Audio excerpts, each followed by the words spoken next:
I'm Alexander Danje, and I'm here together with Karin Bergdahl. And we're here to introduce our heart-to-heart circle. Yes.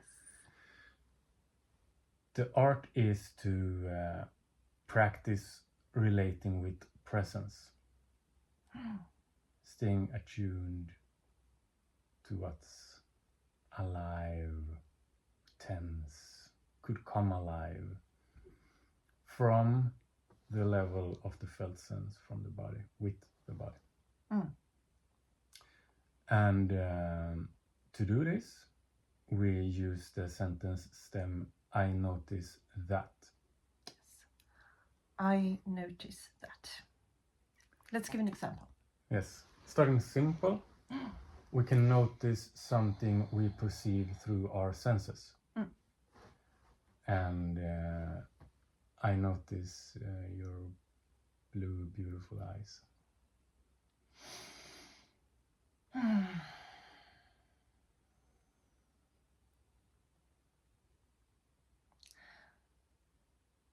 I notice a tingling sensation in my chest. I notice the room behind you while I see your face. I notice your hand movements. I notice your smile and how my attention focuses on your lips. I notice how you smile and I smile.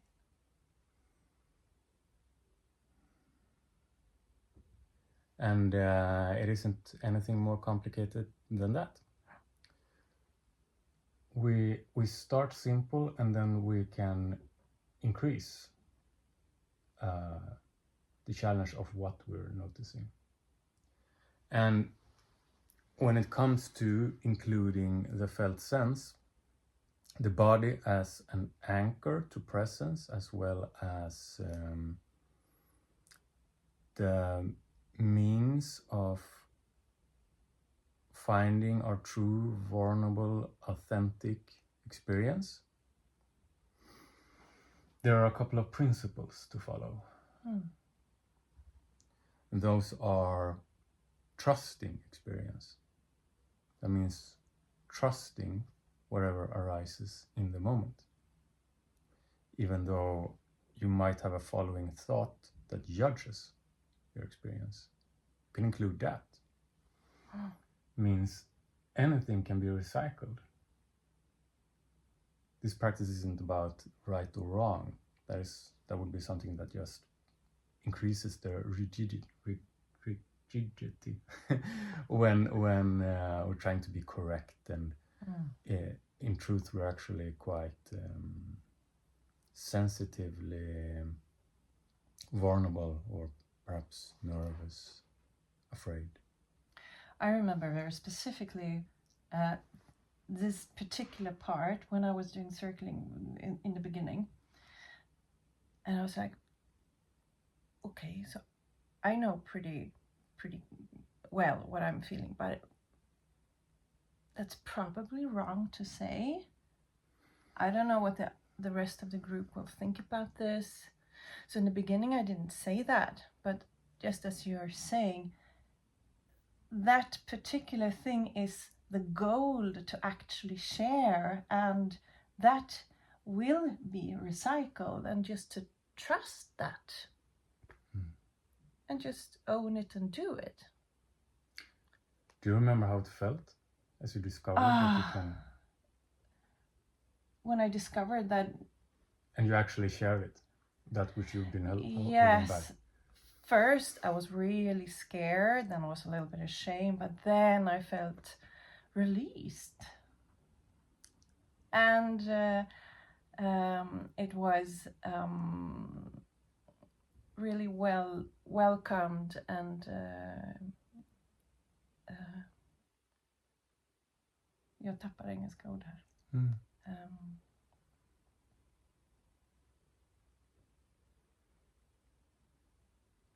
And it was received in the actually opposite way that I feared it would be received. And that is what is so beautiful about this practice, is when we dare to own and express what we usually fear the most to show and share relationally. We often do the opposite action of shame, for example, and discovering trust, a deeper sense of safety when we can be in the relational space and be true to our experience without hiding anything of it, without putting up a mask. Which also can be, or which will be a gift to the other people in the circle, because I am quite certain that a few of them are sitting with exactly the same thing and they don't dare to share that. So that would be, okay, I will open the door, and I know more people will follow. And I remember how you introduced to me sharing unfiltered. And how that made sense to me was, again, daring to be vulnerable enough to let out what's showing itself in my experience before I understand it, before I rationalize it. And again, it in part becomes very vulnerable. Daring to share that with you makes it possible for me to be intimately vulnerable together with you, and discover that this is not only okay, but it's a more of a richness, more of a closeness, and building trust and intimacy with you. It also makes it possible for me to have a deeper connection with my immediate experience as it arises in my body, or perhaps straight from the unconsciousness. Right, because we want to stay away from storytelling, from the intellectual... Intellectualization, yeah. Okay, because we want to keep away from the storytelling, the intellectualization, the theory behind it. No, just the purest sensation and emotion. That's all. Which actually takes the pressure off. I don't have to understand what I'm feeling. So, should we give an example what that can be like? I think we should. Yes.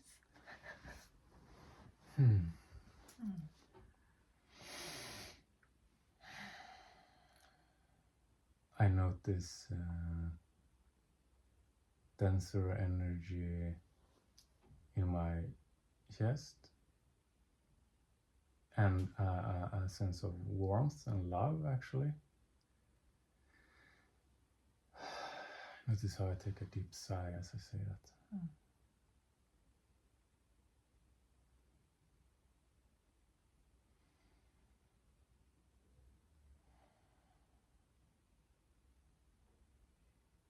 I feel like a bubbling flame of power and joy.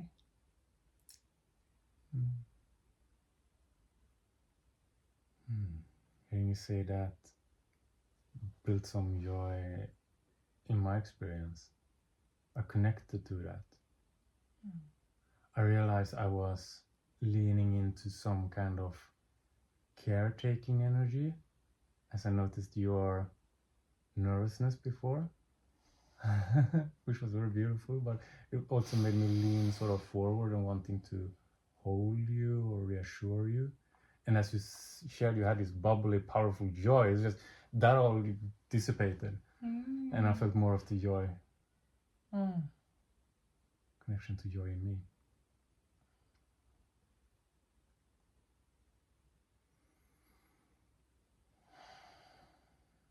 Almost like I feel our different power fields like this. It's a very grounding, powerful sensation.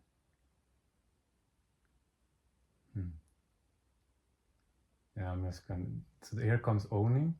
I felt some nervousness in my upper body, being aware of the camera as I share. That turns me on. So you're turning me on when you say that. I was just about to say that. But then I was aware of the camera. And I was noticing in your face that you became aware of what I was going to share, or something within that vicinity.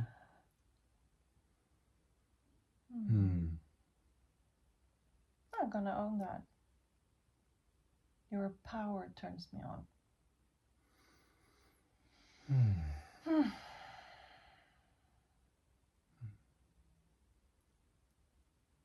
And I'm becoming aware of the intimacy in knowing that you know what I am experiencing. Yeah. and so on, and I know that you know what I'm experiencing.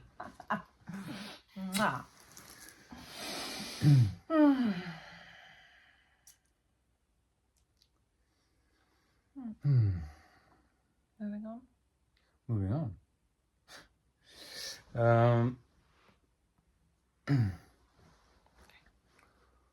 We've been talking about the practice of anchoring through your body, through your felt sense, as a means to stay present, to relate from presence.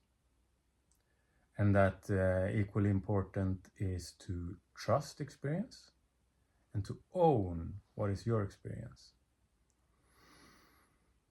There are also other nuances to this.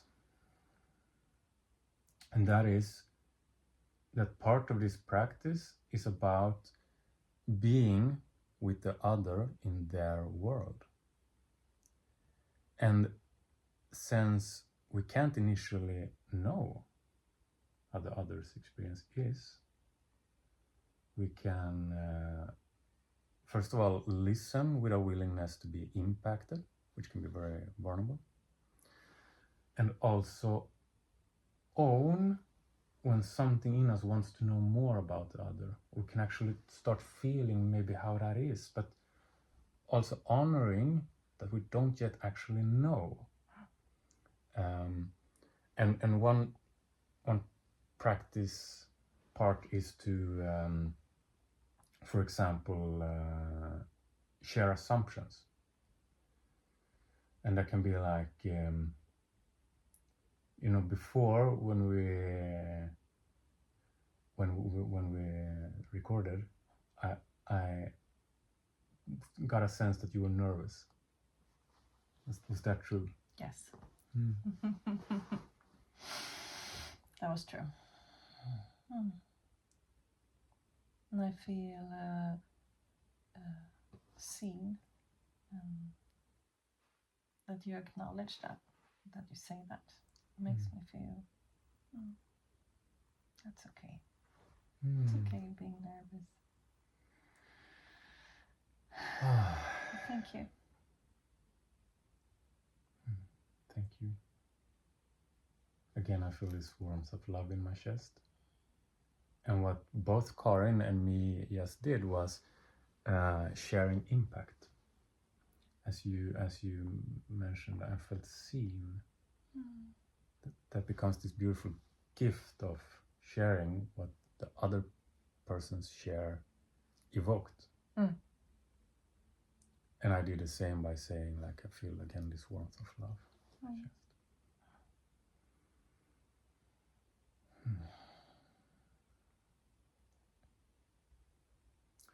It's often spoken about trusting experience, and I want to add nuances and flavors to that, because an understandable question would be, well, what is experience? And what experience? What part of the experience? With that, I'd like to say a few words about what I refer to as our social body, and then leave some room for you to share your perspective on that. So what I regard as the social body is our natural inherent need as a relational beings to belong, and that need and longing and want to belong is connected to our survival mechanism, meaning it's in our nervous system. Because of that function in us, or that part of our biology, or will be naturally evoked in these practices, are such emotions as shame, awkwardness, or cringe, perhaps, this general sense of uncomfortability, so, in the body, nervousness, anxiety, or perhaps fear. Part of the social body is that we're initially not aware of all of this. So initially it might show only as tension, stiffness. Maybe we would describe it as shyness, or in reality it might show up as freeze, becoming still, mind blanking, or people pleasing, fawning, recognize we have some emotion here actually, but instead we smile even though we don't want to. And the way I see it is how we see it in society, in cultures, and subcultures, countries. This could also take form in hostility, or very rigid rules and norms, and which is based on fear, I do believe. So this is all unaware, which makes it, which can create quite dangerous situations. So I think it's very important to be aware of the social body. Yes. Yeah. So let's and this is a very safe and beautiful way of practicing that awareness, I would say, in a group like this. Yes.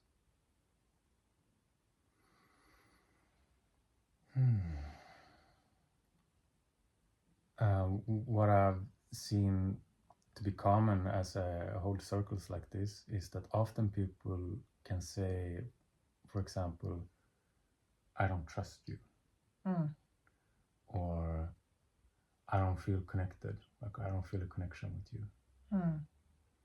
And what I want to bring in and emphasize is that information we're experiencing isn't actually neither the responsibility of or in truth the cause of the other. It is our experience of the other, of which a large heap, sometimes all of it, might be entirely our own experience, stemming from our own inability to be fully connected to the nuances, subtleties of our experience. And how that can look like by an example is that perhaps you say something that triggers me, and that trigger might evoke anger in my body. And the case might be that I'm not ready to be angry in a relational space.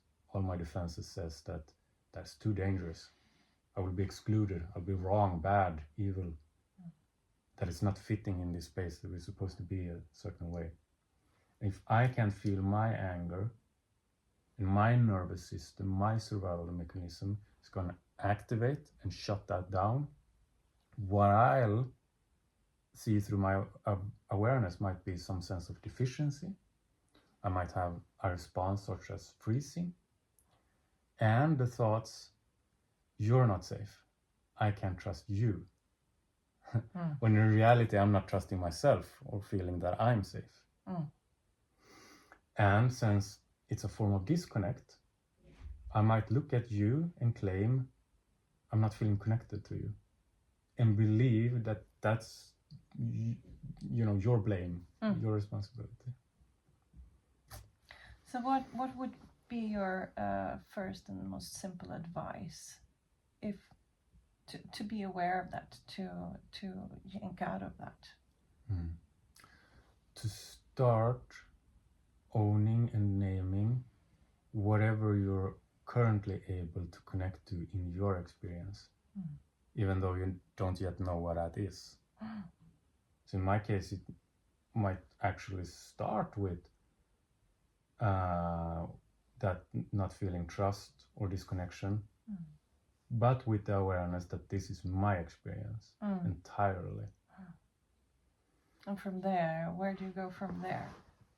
I remain connected to my felt sense. As now, looking at you, part of my attention is with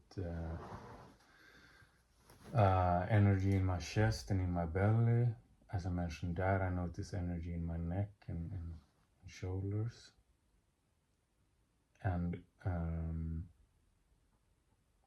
that becomes the exploration. I'm in the field of unknowing, but I name what I'm currently aware of. This, what you're describing now, is what you call frozen fear. This was a term that I was not familiar with, and I'm still discovering and exploring what it means. But I so remember in the beginning when we met, you always started with, I feel a sensation, or I feel a density in my chest, and I was like, okay, I feel this emotion and da da da da da. But now I'm also starting to feel this, and that is something separate. That is something different. This is something that I don't understand, but I notice it's there, and that's how far I can go. I can't in my mind understand it.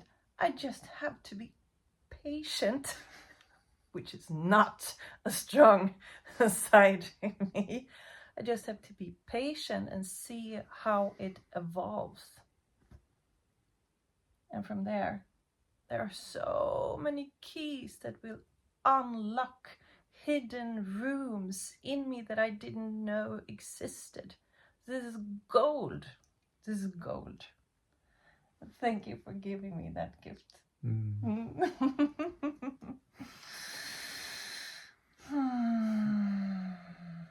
love you.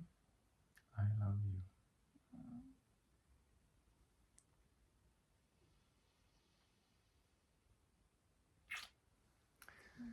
Thanks for tuning in. Until next time.